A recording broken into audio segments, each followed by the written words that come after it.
भद्रं कर्णेभिः शृणुयाम देवाः भद्रं पश्येमाक्षभिर्यजत्राः स्थिरैरङ्गैस्तुष्टुवाग्वंशस्तनूभिर्व्यसेमदेवहितं यदायुः स्वस्ति न इन्द्रो वृद्धश्रवाः स्वस्ति नः पूषा विश्ववेदाः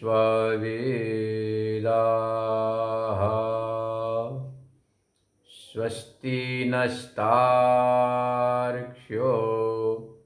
अरिष्टेनेमिः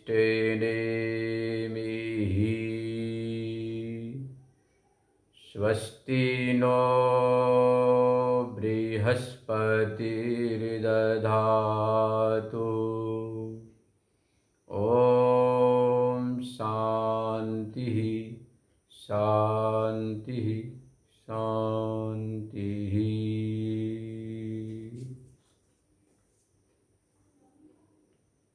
हम सभी लोग मुंबापुरी श्री स्वामी प्रेमपुरी आश्रम ट्रस्ट से प्रायोजित श्री कृष्ण कुमार दैया जी की प्रेरणा से गीता चिंतन माला श्रवण कर रहे हैं। गीता चिंतन माला के अंतर्गत 15वें अध्याय के दूसरे श्लोक पर विचार चल रहा है। आइए आगे बढ़ते हैं। अधश्चोर्ध्वं प्रसिता तस्य शाखा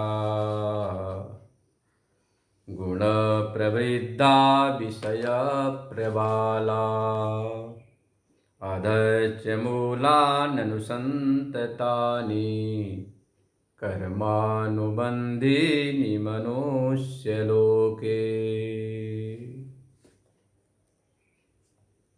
प्रथम श्लोक में यह बात बताई गई थी कि संसार का जो मूल है ऊर्ध्व उत्कृष्ट है, महान है, विलक्षण है, नाम रूपात्मक जगत से विलक्षण है, श्रेष्ठ है, उत्कृष्ट है, वही सब कुछ सच्चित आनंद स्वरूप है। अधः शाखा संसार उससे निम्न जो क्षणिक है, विनाशी है, परिवर्तनशील है, अध्यस्त है। सीधी बात है, प्रथम श्लोक में अधिष्ठान और अध्यस्त की चर्चा, ऊर्ध्वमूल सबसे अधिष्ठान की चर्चा, अधः शाखा से लेके श्लोक के अंतिम चरण पर्यंत अध्यस्त की चर्चा की गई। अब उसी अध्यस्त का विस्तार दूसरे श्लोक में किया जा रहा है। यह संसार अध्यस्त है, संसार को वृक्ष का रूपक देख के समझा रहे हैं। अब यहाँ बता रहे कि भाई अधः चोर्ध्वम, आधा नीचे और ऊपर चारों तरफ शाखाएं फैली हुई हैं। इस शाखाएं फैली कैसे? जैसे संसार रूपी पेड़ में पानी डालते हैं तो पेड़ में पानी के सिंचन से खूब शाखाएं बढ़ती जाती हैं। ऐसे ही यथा कर्म यथा श्रुतम, भगवती श्रुति कहती है, कर्म रूपी जल से सिंचित होकर संसार रूपी वृक्ष विस्तार को प्राप्त हो जाता है। आपने कभी यात्रा की होगी हिमाचल आदि पहाड़ों की, तो वहाँ साफ साफ दिखाई पड़ता है कि जो पेड़ होते हैं नीचे लटकते हैं, तो कुछ शाखाएं ऊपर कुछ नीचे आती हैं, बीच में बहुत बड़ी खाई होती है, और खाई झरना के आसपास के जो पेड़ होते हैं ना, उनकी आधी शाखाएं नीचे आधी ऊपर होती है। इस तरह से मध्य में लटकता है आपका वृक्ष का जड़। ऐसे ही कर्मानुसार मनुष्य स्वर्गलोक, ब्रह्मलोक, देवलोक को प्राप्त करता है, और निम्न कर्मों का परिणाम अधोलोक, पाताल आदि लोकों की प्राप्ति होती है। तो ये कर्मानुसार, जैसे पेड़ में पानी के सिंचन करने से शाखाएं प्रशाखाएं स्कंद खूब विस्तृत होते हैं, ऐसे ही आपके जन्म जन्मांतर के कर्म वासना से संग्रहित जो लोक है, यह 14 भुवन में 14 ब्रह्मांड में व्याप्त है। गुण प्रवृद्धा, बीच में 3 गुण आ गए, सत्वगुण, रजोगुण, तमोगुण। और आपके जैसे गुण होंगे, जैसी वृत्ति होगी, सात्विक, राजसिक, तामसिक, उसी वृत्ति अनुसार आप कर्मानुष्ठान करते हैं, और उस कर्म का फल लोक लोकांतर की प्राप्ति होती है। तो सबका मूल हो गया कर्म। पहले कर्म, कर्म का फल सुख दुख, सुख दुख से राग द्वेष, राग द्वेष से वासना, अविद्या। तो अविद्या, कामना, कर्म, ये 3 शब्द, अविद्या, कामना, कर्म, इसमें सब आ जाता है। अविद्या मूल है कि कामना हुई, कर्म किया, कर्म का फल सुख दुख हुआ, सुख हुआ तो राग, दुख हुआ तो द्वेष। अब उसके अनुसार जन्म जन्मांतर में जीवात्मा भटकता रहता है। तो विचार कर देखे तो सबका मूल क्या हो गया आपका, यह आपकी अविद्या, जिसको माया कहते हैं। वासना आपके अंतःकरण में कहलाती है। वासना का एक रूप है आपका, जिसको हम कामना कहते, इच्छा कहते। उसका स्वरूप है इदम में स्यात्, इदम में स्यात्, यह भी हो जाए, यह भी हो जाए, यह भी हो जाए। इसी को हम कहते हैं वासना, इच्छा। पर कभी पूरी होती नहीं।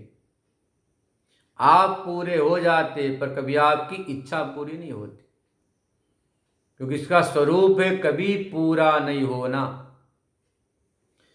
यही तो अनादि काल की जीवात्मा की भ्रांति है। प्रत्येक प्राणी अपनी इच्छा को पूरा करने में जुटा हुआ है, लगा हुआ है। सुबह से शाम तक जो आपके मन में एक इच्छा अंकुरित हो गई, अब एक इच्छा को पूरा करने चले, उसके पूरे होते होते दूसरी इच्छा हो गई। जरा इच्छा हुई कि भगवान की बड़ी कृपा होती, मुंबई में अच्छा व्यापार चल पड़ता, व्यापार चल पड़ा, भी बड़ा हवेली बनाए, फिर फैक्ट्री खोल दी, फिर 4 और प्लॉट ले लिए, सोचे नाती पोते के ले लो।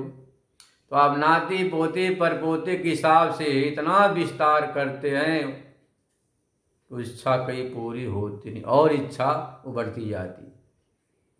जिस प्रकार से आग में घी डालने से अग्नि की लपटें और प्रज्वलित होती बढ़ती जाती हैं, ऐसे ही यदि आप इच्छाओं को पूरा करने चलते हैं, तो एक इच्छा पूरी होते ही 100 इच्छाएं खड़ी हो जाती है। इसलिए भगवान ने दूसरे अध्याय में अर्जुन को बोला, प्रजहाति यदा कामान सर्वान् पार्थ मनोगतान् आत्मन्येवात्मना तुष्ट स्थितः प्रज्ञा तदोच्यते। जो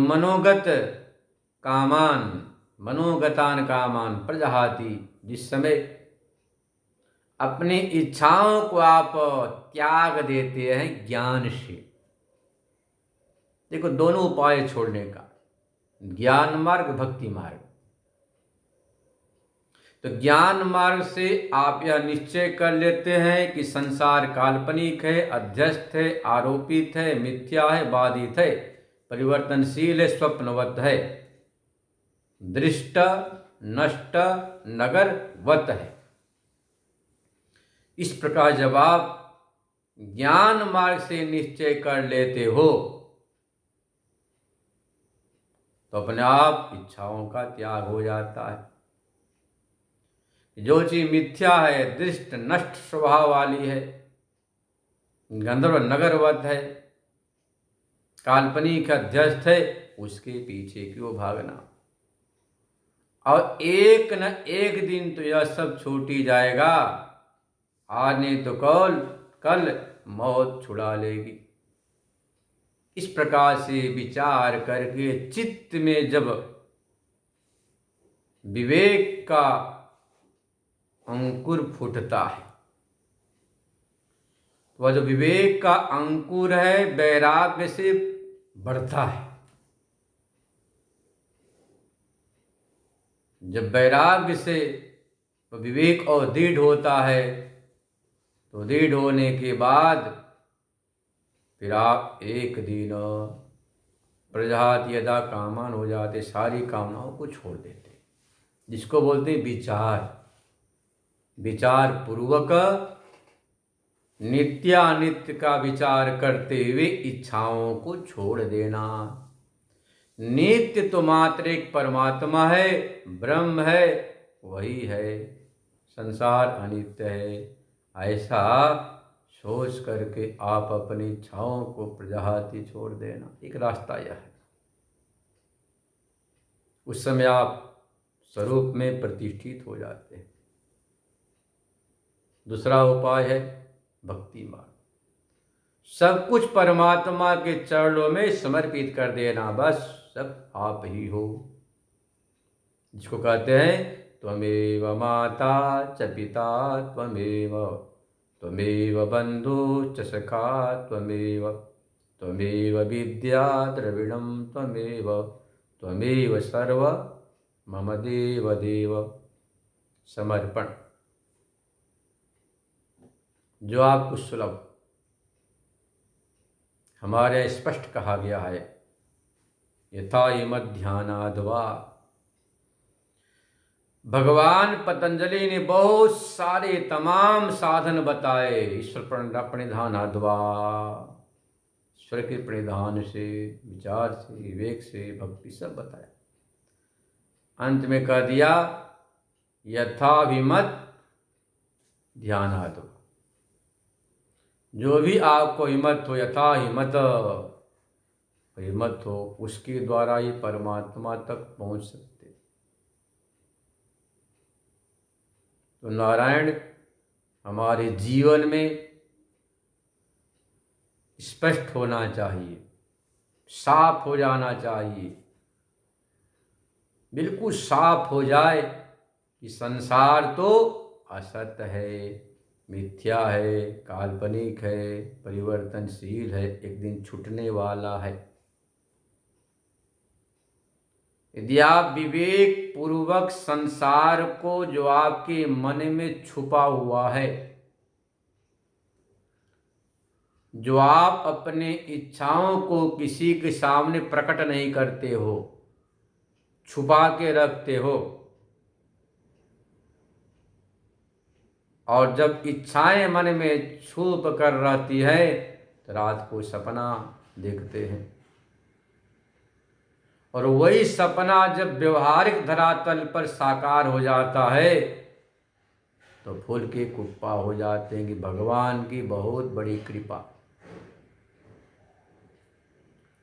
पर जब विवेक जगेगा, भाई जैसे रात का सपना, आया राम गया राम, ऐसे ये जगत भी एक सपना ही है, सब सपना है जो आप देख रहे हो, सब सपना है। ऐसा जब ज्ञान हो जाएगा तो विवेक जग जाएगा, फिर आप संसार के माया के चक्कर में नहीं पड़ेंगे, मन में शांति का अनुभव होने लगेगा। जिस शांति को आप संसार में ढूंढ रहे हो वो शांति तो आपका स्वरूप ही है, आनंद तो आपका स्वरूप है, पर हम संसार में ढूंढ रहे। तो जैसे ही जो आपके मन में कामनाएं इच्छाएं हैं, इदम मिषाद, इसका चाहे विवेक से त्याग करो, विचार पूर्वक, या भक्ति के द्वारा परमात्मा के चरणों समर्पित कर दो, वैसे ही परम शांति परम आनंद की उपलब्धि हो जाती है, बुद्धि प्रतिष्ठित हो जाती है।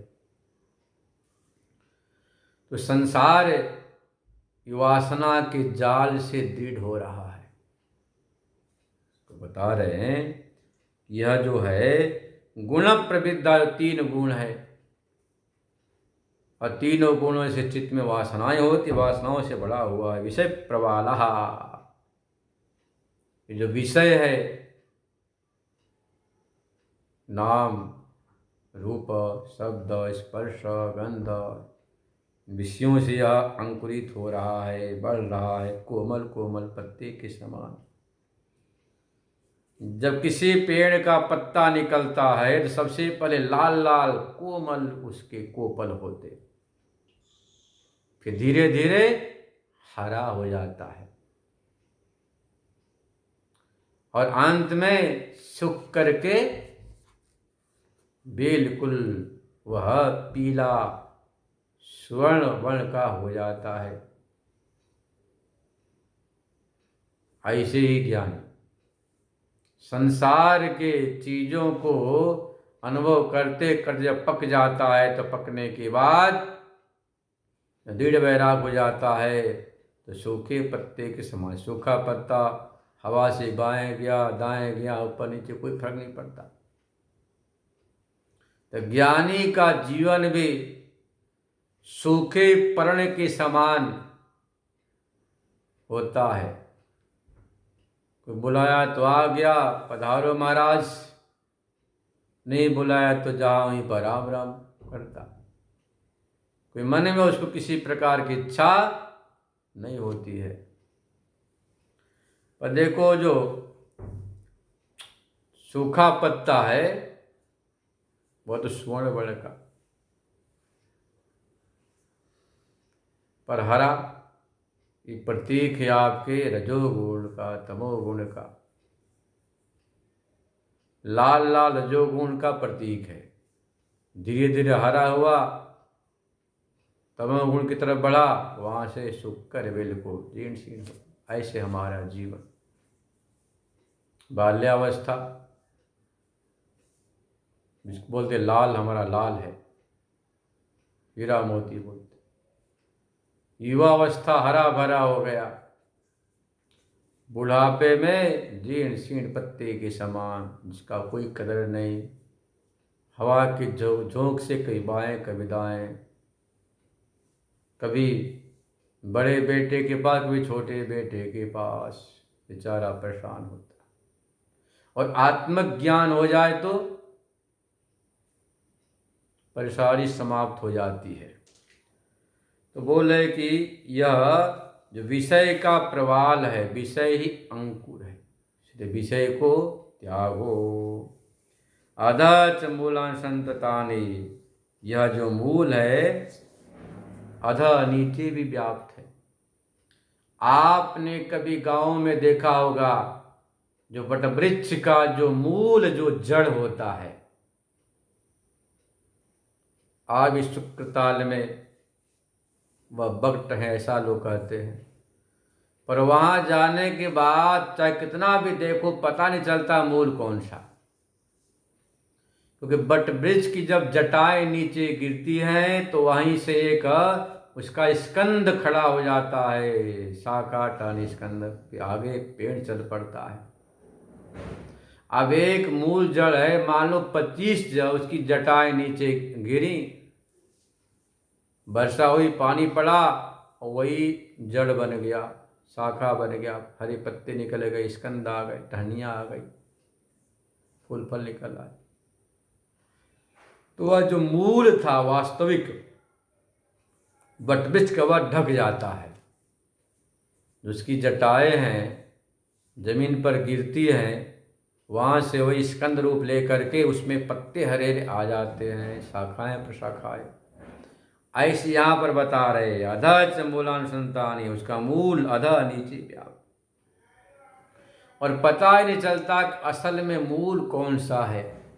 ऐसे यहाँ पर होता है, ये मूल परब्रह्म परमात्मा है, वह ये जो विषय प्रवाल की जो जटाएं हैं, विषय रूपी जो ये जटाएं हैं वटवृक्ष के समान, वो जमीन पर गिरने का अर्थ हुआ जब आपके इंद्रियों का विषय से संयोग हुआ।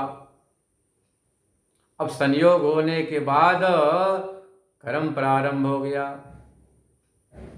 अब कर्मानुसार पता ही नहीं चलता है, वह जो मूल था, जो तत्व था, उसको भूल जाते आप, विषय में भटकने लग जाते हैं। तो संसार वटवृक्ष के समान है, ये जटाओं से मूल जो वृक्ष था ढक जाता, पता नहीं चलता है कि वास्तव में इसका मूल कौन सा। ऐसे विषय रूपी जो प्रवाल अंकुर है, उससे जो जटाएं निकलती हैं, उनका जब विषय से संयोग होता है, संयोग होने के बाद ऐसा सुदृढ़ हो जाता है, पता ही नहीं चलता है। इसलिए लिख दिया कर्मानुबंधिनी, कि कर्म उसका अनुबंध है। तो कर्मानुबंध होने के कारण से बिल्कुल हम समझ नहीं पाते हैं। मनुष्य लोक इस प्रकार से यह चलता ही रहता है। शास्त्र बार बार कहता है संसार क्षणिक है, अनित्य है, मिथ्या है, फिर भी जीवात्मा इस क्षणिक मिथ्या संसार को सत्य मान के संसार में भटक रहा है। न रूपमस्येह तथोपलभ्यते, नान्तो न चादि न च संप्रतिष्ठा, अश्वत्थमेनं सुविरूढमूल, मसंगशस्त्रेण दृढेन छित्त्वा। भगवान श्री कृष्ण कह रहे, इस संसार का ऐसा स्वरूप हम सुनते हैं, देखते हैं, जानते हैं, शास्त्र में वर्णित है, वैसा वास्तव में है नहीं। न रूप स्वरूपम अस्य संसारस्य यह न उपलभ्यते। आप संसार को बड़ा अच्छा प्यारा मानते हैं, सुंदर मानते हैं, है ना, रसीला मानते हैं, मज़ेदार मानते हैं, पर वास्तव में संसार की जो चमक है, दमक है, वह टिकाऊ नहीं। कहते एक वैज्ञानिक था, बहुत दिनों के बाद अपने लेबोरेटरी में आया, तो साथियों ने पूछा इतना विलंब कैसे हुआ। कहा भाई साहब क्या बताऊं, हमारे माता पिता, बंधु बांधव, मित्रों ने कहा तुम्हारी 30 से ऊपर उम्र होने जा रही, अब तुम शादी कर लो। हमने कहा भाई मेरे पास समय नहीं। सबने कहा बस तुम हाँ कर दो, अभी सब तय हो जाता है। बस दूसरे दिन एक लड़की खड़ा कर दी। हमने कहा विचार तो करने दो। तो मैं सोच में पड़ गया कि क्या करूं। तो हमारी जो सगाई है वह तय हो गई। हमारे होने वाले पत्नी का यह नाम है और बड़ा ही सुंदर है, बड़े चेहरे की चमक है, दमक है, वह प्रभावशाली है, यशस्विनी है, सेवा भाव है, समर्पण भाव हमारे प्रति। दूसरे वैज्ञानिक शास्त्र ने कहा अच्छी बात है, पर तुम याद रखो वैज्ञानिक हो, तुमने क्या लेबोरेटरी में प्रयोगशाला में परीक्षण किया? बोला सो तो नहीं किया मैं। ठीक है, कल ले आओ, उसका परीक्षण करते हैं। लाया, सामने खड़ा कर दिया। जैसे दूरबीन खुर्दबीन से देखा इस तरह से,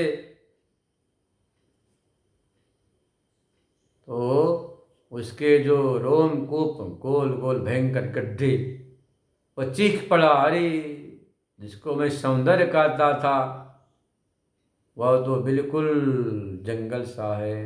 रोमकूप जंगल से दिख रहे, छिद्र गड्ढे से दिख रहे। वही से उसका मोह भंग हो गया। तो जिस प्रकार से अपनी प्यारी पत्नी, सौंदर्य की साक्षात मूर्ति, श्रृंगार की प्रतिमूर्ति, सूक्ष्म इच्छिका के द्वारा परीक्षण किया तो वह बदरूप दिखाई पड़ी, वैराग्य हो गया। इसी बात के हमारे शास्त्रों में कहा गया, दृश्यते त्वग्रया बुद्धिया सूक्ष्मया सूक्ष्म दर्शिभिः। सूक्ष्म बुद्धि के द्वारा परमात्मा का साक्षात्कार होता है। जिस संसार को आप बड़ा सुंदर मान रहे, रसीला मान रहे, मजेदार मान रहे, मनमोहक मान रहे, आकर्षक मान रहे, ऐश्वर्य वैभवशाली मान रहे, अपने प्रीति का, प्रेम का पात्र मान रहे, वास्तव में वो वैसा है नहीं। न रूपा मश्य तथोपलब्धते, वैसा उपलब्ध नहीं होता। कब? जब परीक्षण करोगे आप, जब आप शास्त्र दृष्टि, जैसे वहाँ माइक्रोस्कोप से, दूरबीन खुर्दबीन से देखा तो कुछ और दिखाई पड़ा, ऐसे यहाँ पर जब आप शास्त्र दृष्टि के द्वारा, वेदांत दृष्टि से परीक्षण करोगे तब यह ज्ञात होगा कि संसार क्या है। साहित्य वाले तो महाराज क्या कहते हैं, ये जो मूक का लार है ना, उसको बोलते अधरामृत। अधरामृत तो मरा लार सुबह बासियों ने बदबू मारता है। आँख को क्या बोलते मालूम? कमल नयन। कमल में खुशबू, इसमें तो कीचड़ निकलती। मुख को क्या बोलते? आहा, चंद्र बदनी, चंद्रमुख, सूर्यमुख। कहाँ सूर्य कहाँ चंद्रमा।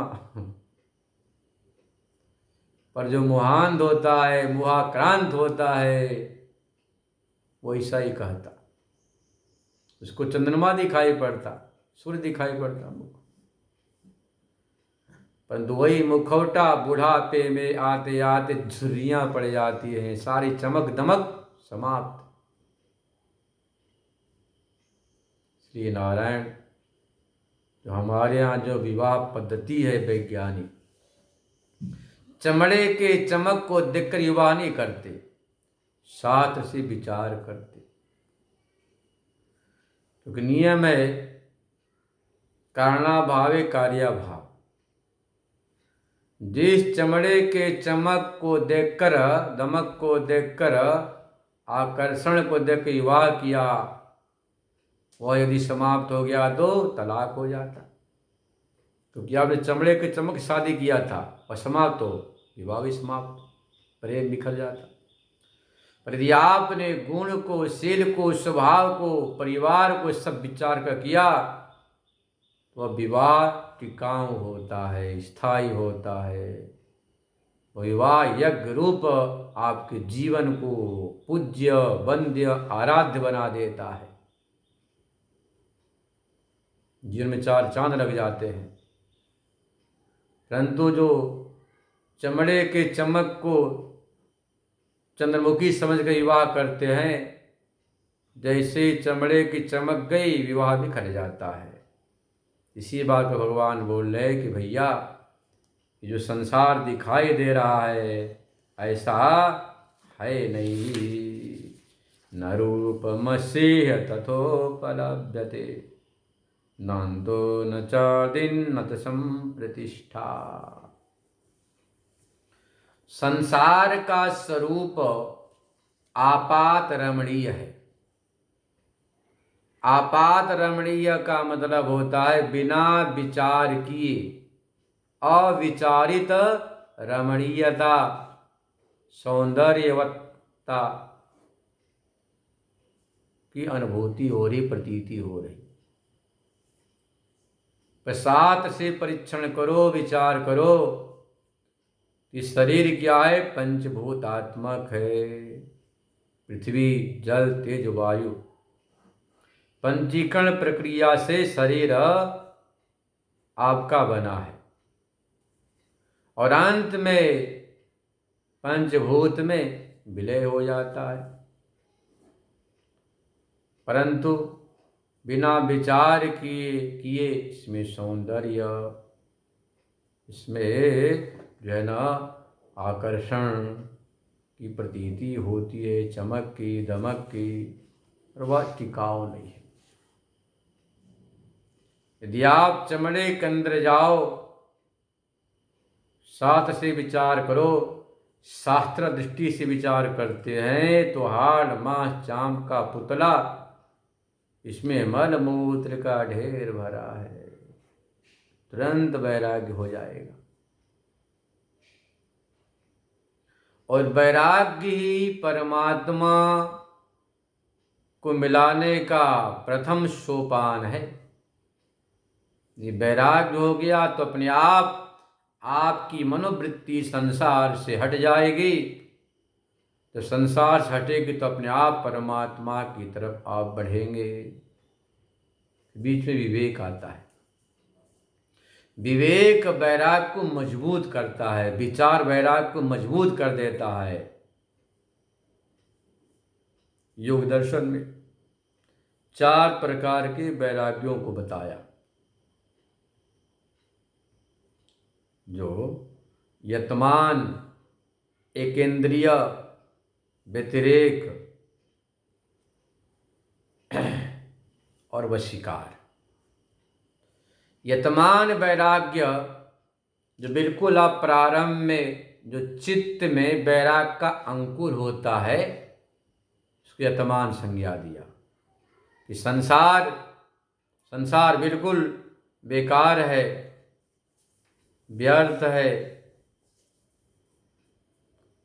ऐसा जब चित्त में अंकुर होता है तो बेकार है, व्यर्थ है, लोग स्वार्थी हैं, धोखेबाज हैं, ऐसा जब ठेस लगता है, प्रतिकूलता के आने पर जो विषाद होता है, उसको बोलते हैं यतमान वैराग। फिर आप तुरंत वैराग चित्त हो जाते। फिर आप अपने इंद्रियों को वश में करने लग जाते हैं। परंतु ये मन है वह वश में नहीं होता। आँख, नाक, कान, हाथ, पैर तो वश में कर लिया, बंद कमरे में बैठ गए, ध्यान करने लग गए, जप करने लग गए, स्वाध्याय करने लग गए, तो आपकी जो पंच कर्मेंद्रियां हैं, पंच ज्ञान इंद्रियां हैं, हस्त, पाद, पायु, उपस्थ, वाक, जो पंच कर्मेंद्रियां, आँख, नाक, कान, त्वक, जीभ, जो 5 ज्ञान इंद्रिय तो वश में हो गई। क्या आप बड़े मजे से ध्यान में, चिंतन में, विचार में, स्मरण में, स्वाध्याय में लग गए, परंतु मनीराम फिर भी बाहर जाता। तो कहते हैं कि व्यतिरेक संज्ञा वैराग आपका है। मन भी बस में हो जाए तो एक इंद्रिय वैराग्य नाम पड़ जाएगा। और जब पूर्ण रूप से वैराग्य फलित होता है तो वशीकार संज्ञा। आपका मन पूर्ण रूप से जब बस में हो गया तो बोलते वशीकार संज्ञा वैराग्य। तो प्रारंभ में जो वैराग्य है वह तो प्रतिकूलताओं के आने से होता है। प्रतिकूलता परमात्मा से मिलाने का बहुत बड़ा, समझो कि उसका एक तरह से हाथ है, वरदान है।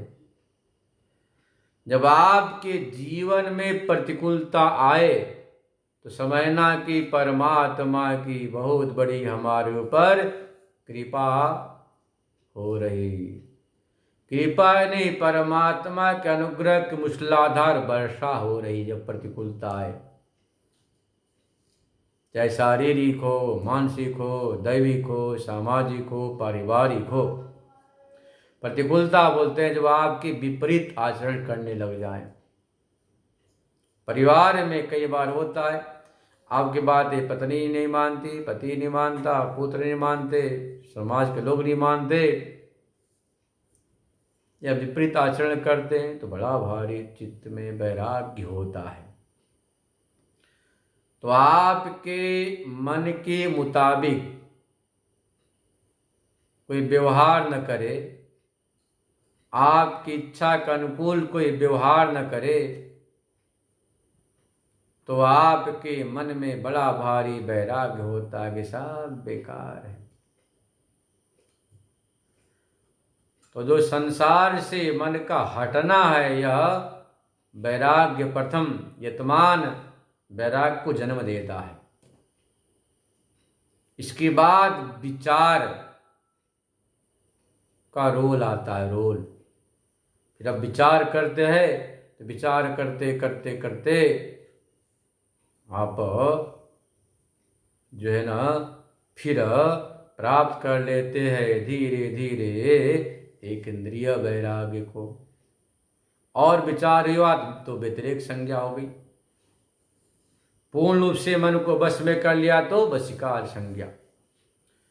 तो वशीकार संज्ञा वैराग्य के जगते ही यह जीव शिव हो जाता है, बिल्कुल शांत। क्योंकि शास्त्र बार बार कहता है मन एव मनुष्याणाम कारणम बंध मोक्षयो। बंधाय विषयासक्तम मोक्षाय निर्विषयम मनः। जब मन विषयासक्त हो जाए तो विषय बंधन में डालने वाले खुद नहीं, वो तो जड़ है, बंधन क्या डालेंगे। जब हमारा मंदिराम विषय से आसक्त हो जाता है, चिपक जाता है, जिस प्रकार फेविकोल से लकड़ी को चिपकाते हैं। पुराने जमाने में एरंड का तेल होता था, भाष्य में आता है, संक्रांति गीता में एरंड शब्द का प्रयोग किया है। एरंड शब्द संस्कृत का है, इसका मतलब कि एरंड का तेल पात में जब लगा देते हैं ऐसा चिपक जाता है कि पात से अलग नहीं होता। ऐसे ही जब आपका मन विषय से चिपक जाता है तो आप क्या कहते, हाय हाय इसके बिना मैं तो रह नहीं सकता, यह तो मेरा प्राण है, यह तो मेरी प्राण प्रिया है, यह तो मेरा हृदय का टुकड़ा हृदय है। ऐसा विषयासक्त जब हो जाते हैं तो विषयासक्त होने के बाद बंधन में पड़ जाते हैं। भागवत में आपने श्रवण किया पुरंजनोपाध्याय, जो पुरंजन का उपाख्यान है, जो अध्याय है, उसमें बड़े विस्तार से बतलाया कि पुरंजनी इस प्रकार से पुरंजनी शासक्त, पुरंजन नाम संज्ञा दिया आपके मन का, पुरंजनी है बुद्धि। जब हमारा मन निश्चित विषय के साथ ऐसी आसक्त हो जाती बुद्धि, तो बुद्धि क्या कहती, इसके बिना मैं रह नहीं सकता, मैं तो मर जाऊंगा, ये चीज़ नहीं मिलेगा तो मेरा जीवन असंभव है। इसी का नाम विषयाशक्ति। वैराग सत्र में बताया इस 5 विषय, रूप रस गंध स्पर्श। हाथी मात्र एक विषय की आसक्ति से मारा जाता, स्पर्श की आसक्ति से मारा जाता। हिरण शब्दों की आसक्ति से बेचारी मारी जाती, बंधन पड़ जाती। पतंग रूप में ऐसी आसक्ति, रात को दीपक जलाओ तो जल के रात मर जाता है। और जो भंवरा है वो सुगंध गंध में ऐसा आसक्त होता है कि उसमें जब बैठता है तो पंखुड़ियां बंद होती, उसमें बंद होकर मर जाता। तो जो रूप रस गंध, मछलियां इस रस से मारी जाती हैं। रूप रस गंध स्पर्श शब्द, एक आसक्ति से मतंग कुरंग पतंग मीन, ये पंचता मतलब पंचभूत मृत्यु को प्राप्त हो जाते हैं। तो मनुष्य के पास तो 5 आसक्तियां, रूप का, रस का, गंध का, स्पर्श का, शब्द का, इसकी क्या दुर्गति हो, ये सावधान कर दिया। जीवन में सारा व्यवहार करो पर अनासक्त भाव से, कहीं आसक्त मत हो, अपने कहीं मन को चिपकाओ नहीं, लगाओ नहीं, तब तो आप मुक्त ही हो। बंधा विषयासक्तम, मन विषयासक्त हो गया तो बंधन। और निर्विषय, विषय तो है पर मन में नहीं। जैसे देखो, एक होता है दर्पण, एक होता है कैमरा। दर्पण में सब दिखाई पड़ता है पर दर्पण में कुछ भी नहीं, इस तरह कर दो तो। और कैमरे में सब कैद हो जाता है, सब कैद। तो चित्त आपका दर्पण के समान स्वच्छ होना चाहिए, न कि कैमरे के समान सबको कैद कर लो। अरे दुनिया में जितने कबाड़े हैं सब यदि कैमरा से कैद करते जाओ तो क्या होगा, कैमरे में तो कबाड़े कचरे कूड़े सब भर जाएंगे। ऐसे आंख से रूप देख रहे, कान शब्दों को सुन रहे, जीव से बोल रहे, त्वचा से स्पर्श कर रहे, पैर से जा रहे, हाथ से लेन देन कर रहे, सबको यदि आपने कैमरे के समान कैद करना शुरू कर दिया, संग्रह करना शुरू कर दिया, तो फिर कबाड़ों का अंबार लग जाएगा। तभी जाकर विक्षेप होता, टेंशन होता, तनाव होता। इसलिए कह दिया भाई कि आप अपने मन को शुद्ध रखो, पवित्र रखो। और शुद्ध पवित्र कैसे होगा? सवास्योपनिषद के 8वें मंत्र में आपने श्रवण किया, शुद्धम अपाप विद्धम कवि मनीषी परिभू। परमात्मा ही शुद्ध है। यदि आपने परमात्मा का आश्रय लिया, परमात्मा का भजन किया, तो परमात्मा के आश्रय से, भजन से मन शुद्ध होता है। दूसरी कोई चीज शुद्ध करने वाली नहीं। एक पंडित जी महाराज थे, अपना शौच करके कान पर जनेऊ अपना टांग करके हाथ लुटा लेके जा रहे थे। रास्ते में कबीर जी से मुलाकात हो गई। कबीर जी ने कहा, राम राम पंडित जी महाराज। अब पंडित जी कुछ बोले ही नहीं। 1 बार 2 बार 3 बार, ओम नमो नारायणाय पंडित जी महाराज, फिर भी नहीं। श्री कबीरदास ने सोचा कि सीताराम के भगत हो गए, बोला सीताराम पंडित जी महाराज, फिर भी कुछ उत्तर नहीं। गंगा जी में गए, हाथ पांव धोया, 4 बार आचमन किया, फिर बोले राम राम साहब।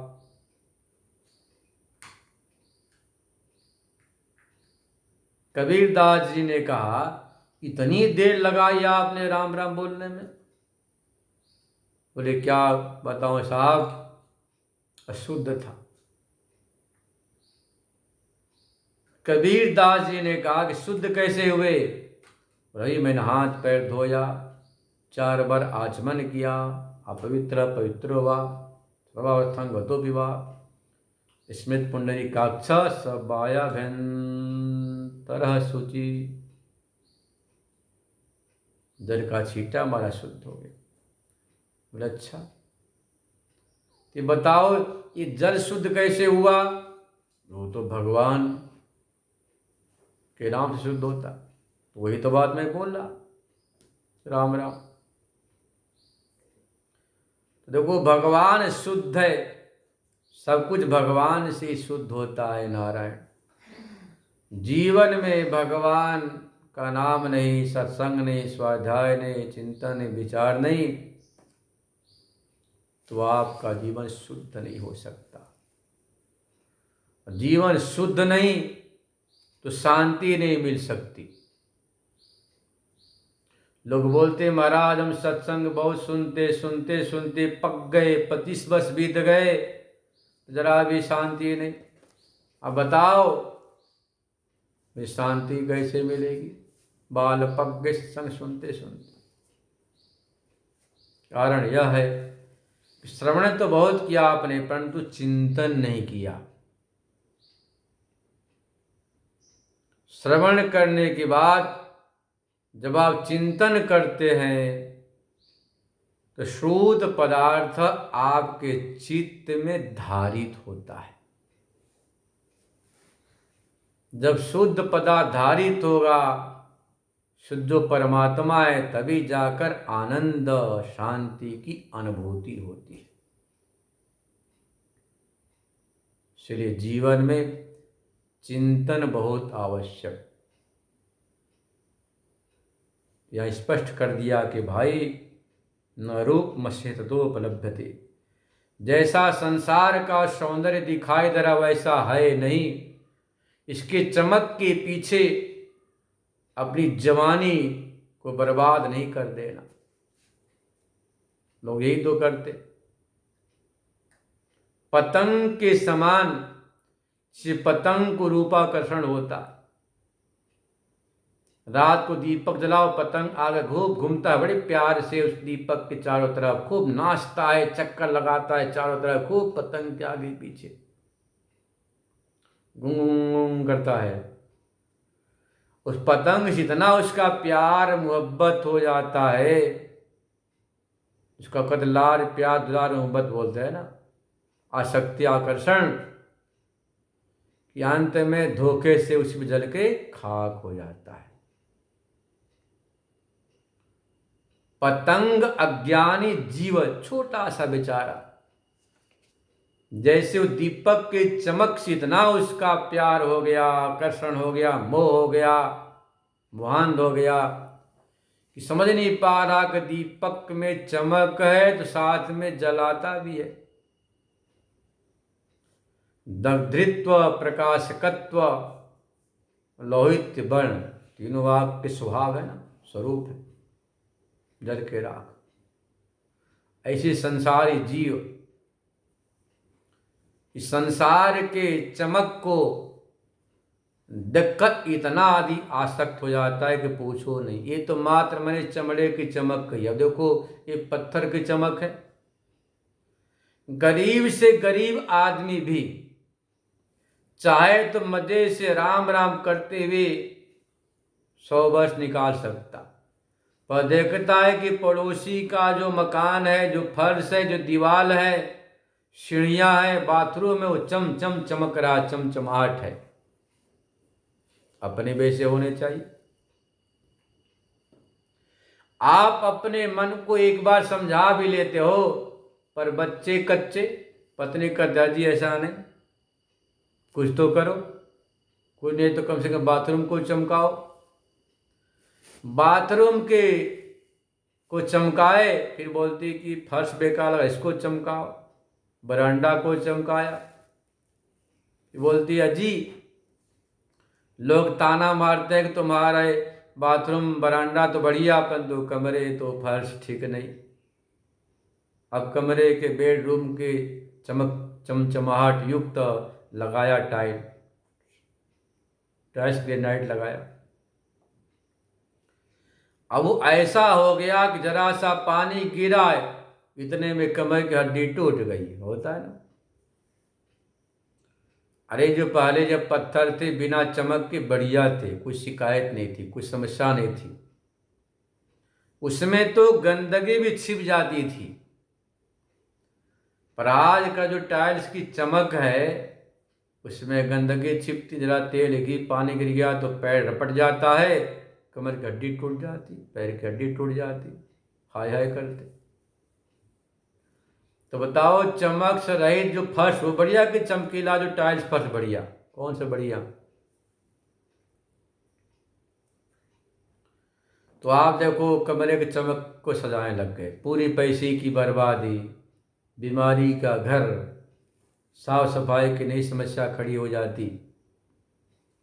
फिर इसके बाद बोलते कि भाई ये गाड़ी पुरानी, जरा पड़ोस में गाड़ी अच्छी वैसी गाड़ी होनी चाहिए, उसके चमक में पड़ गए। ये जो चमड़े का चमक है, मकान का चमक है, फर्श का चमक है, बाथरूम की चमक है, बरांडे का जो चमचमाहट है, और जो आपके बेडरूम का चमचमाहट, गाड़ी का चमक दमक, यही तो आपको अशांत कर रहा है। इस चमचमाहट को, स्वरूप को, चमक को बनाए रखने के लिए आप अपनी जवानी, पूरे खून पसीने की कमाई को उसमें लगा देते हैं, वो चमक टिकता नहीं। जैसे लगाया 10 वर्ष बाद पुनः फीका पड़ गए। तो आप तो शरीर के चमक, मकान दुकान के चमक, गाड़ी की चमक को बनाए रखने के लिए, चमचमाहट को, सौंदर्य को, ऐश्वर्य को बरकरार रखने के लिए पूरी जिंदगी स्वाहा कर देते हैं, पर हाथ कुछ नहीं लगता। जब बुढ़ापा आती तो लोग क्या बोलते? अरे बड़ा अय्यासी था, बड़ा भोगी था, बड़ा विलासी था, बड़ा शान सौगात से रहता था, पर दीन दुखी गरीब को एक गिलास पानी भी देता नहीं था, इतना कंजूस। जब हवन करवाएगा रुद्राभिषेक तो पंडित से बोलेगा पंडित जी महाराज 500 में काम चल जाएगा। एक नौकर को 2 घंटे के लिए देता है 2000।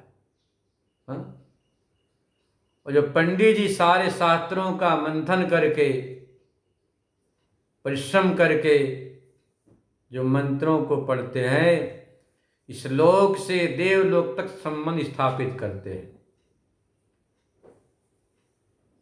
उनको तो 500 का था पंडित जी महाराज बहुत है। विचार करो, इतना कंजूस है। अरे जो आपका पारलौकिक कृत्य है, यज्ञ है, दान है, सत्कर्म, ये तो अक्षुण है। जैसे जैसे बीज, जैसे एक बीज तुम मिट्टी में डालते हो तो 1000 बीज बनकर निकलता है। एक चने के पौधे को धरती में डाला, पानी पड़ा,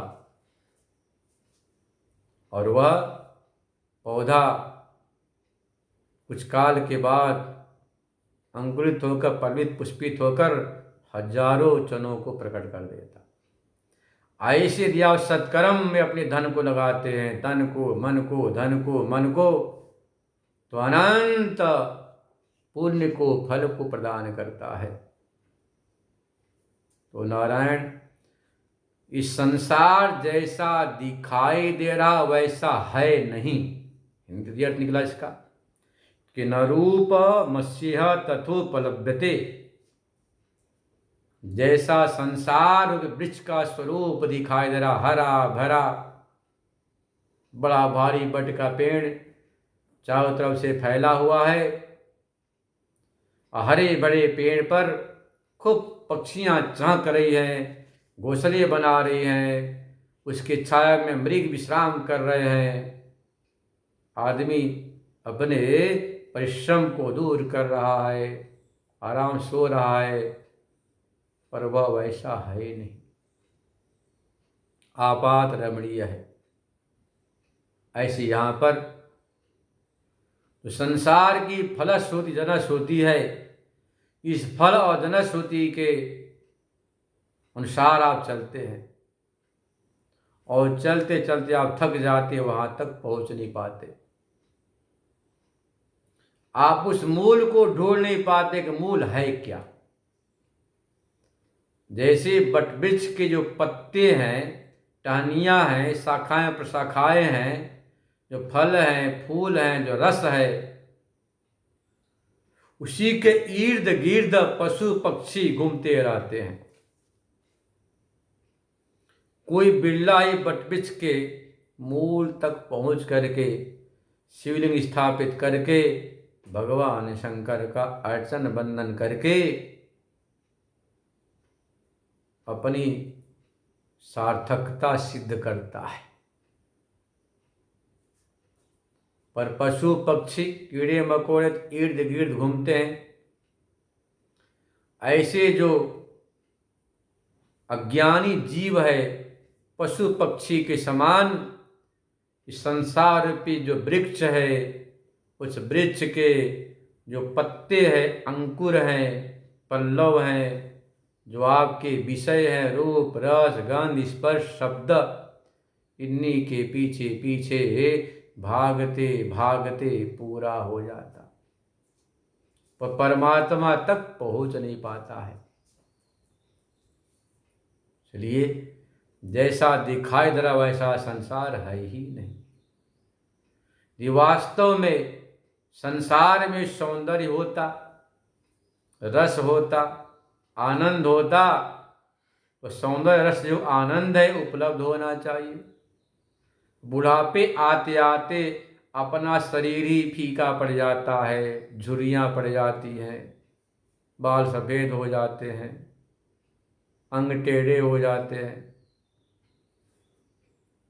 तो ये संसार वास्तव में आपात रमणीय है। सत्य तो इतना ही है कि ब्रह्म सत्य है।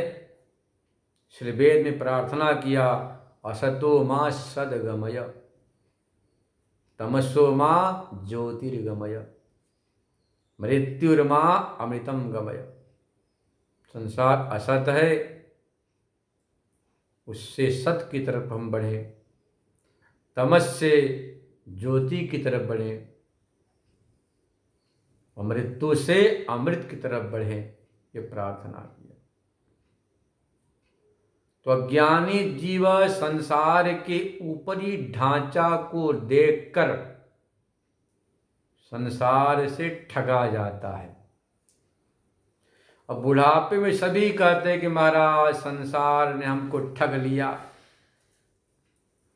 संसार ने ठग लिया। आप स्वयं ठगे गए।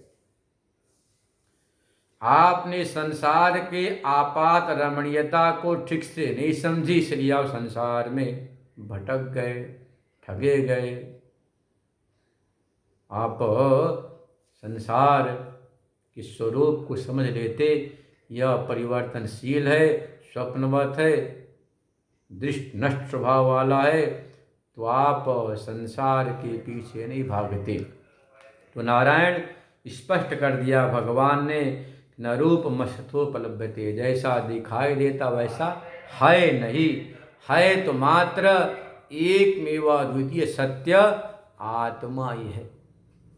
ये संसार असत है, काल्पनिक है, कुछ समय के लिए आपको यह प्रतीत हो रहा, पर वास्तव में ऐसा है ही नहीं।